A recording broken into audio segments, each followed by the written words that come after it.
அஸ்ஸலாமு அலைக்கும். எல்லாரும் எப்படி இருக்கீங்க? அரைச்சி விட்ட கல்யாண வீட்டு சாம்பார் 125 கிராம் துவரம் பருப்பு, 25 கிராம் பாசிப்பருப்பு நல்லா கழுவிட்டு 1க்கு 3 பங்கு தண்ணி சேர்த்துக்கோங்க. 4-5 பல் பூண்டு, ஒரு துண்டு இஞ்சி சேர்த்துக்கோங்க. அம்மா 1/4 ஸ்பூன் மஞ்சள் தூள், அப்புறம் பெருங்காயத்தூள் சேர்த்து 3 விசில் விட்டு இறக்கிடுங்க. இப்போ வறுக்கிறதுக்கு என்னெல்லாம் சேர்க்கலான்னு பார்க்கலாம். 1 டேபிள் ஸ்பூன் கடலைப்பருப்பு, 2 டேபிள் ஸ்பூன் தனியா, 1/2 டீஸ்பூன் ஜீரகம், 1/4 டீஸ்பூன் சோம்பு, 1/4 டீஸ்பூன் வெந்தயம், ஒரு 5 பல் பூடை தொலி உரிக்காமல் சேர்த்துக்கோங்க. ஒரு துண்டு தேங்காய், கொஞ்சமாக கருவேப்பிலை, 4 வத்தல் சேர்த்து வதக்கி ஆற வச்சுருங்க. அதுக்கப்புறம் மிக்சியில் நல்லா அடித்து எடுத்துக்கோங்க. சாம்பார் பண்ண ஸ்டார்ட் பண்ணிடலாம். கடுகு சேர்த்து பொரிய விட்டுக்கோங்க. 1/4 டீஸ்பூன் ஜீரகம், 1/4 டீஸ்பூன் வெந்தயம் சேர்த்துக்கோங்க. 5 பல் பூடு சேர்த்துக்கோங்க. ஒரு வத்தல் சேர்த்துக்கோங்க. 2 பெரிய வெங்காயம் சேர்த்துக்கோங்க. அப்புறம் கருவேப்பிலை, கொஞ்சமாக பெருங்காய பொடி சேர்த்துட்டு காய்கறி எல்லாத்தையும் நறுக்கி கழுவி அதில் போட்டுக்கோங்க. காய்கறி எண்ணெயில் வதக்கிட்டு தக்காளி சேர்த்து நல்லா கலந்து விட்டுக்கோங்க. எண்ணெயிலே கொஞ்சம் வதங்கட்டும். மூடி போட்டு மூடி வச்சுக்கோங்க.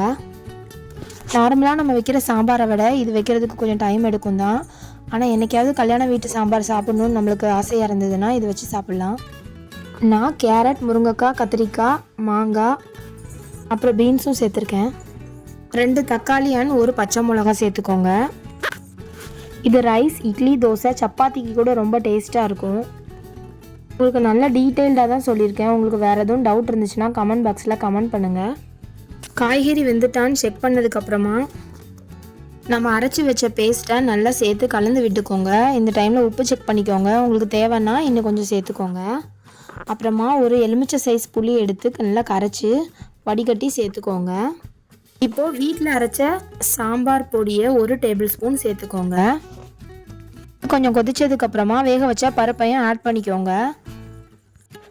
இந்த ஸ்டேஜில் சாம்பார் ரொம்ப கட்டியாக இருந்ததுன்னா தேவையான அளவு சூடு தண்ணி சேர்த்து நல்லா கலக்கி விட்டுக்கோங்க. இப்போ ஒரு கை நிறைய மல்லி இலை சேர்த்துக்கோங்க. அவ்வளோதான், ரொம்ப ரொம்ப டேஸ்டியான சாம்பார் ரெடி ஆயிடுச்சு.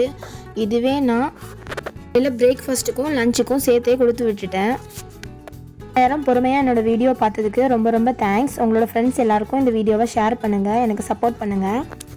ஏதாவது மிஸ்டேக் இருந்தாலும் நீங்கள் எனக்கு கமெண்ட் செக்ஷனில் சொல்லலாம். பிரேக்ஃபாஸ்ட்டுக்கு முழு தானிய தோசை தான் பண்ணியிருந்தேன். தேங்க்ஸ் ஃபார் வாட்சிங்.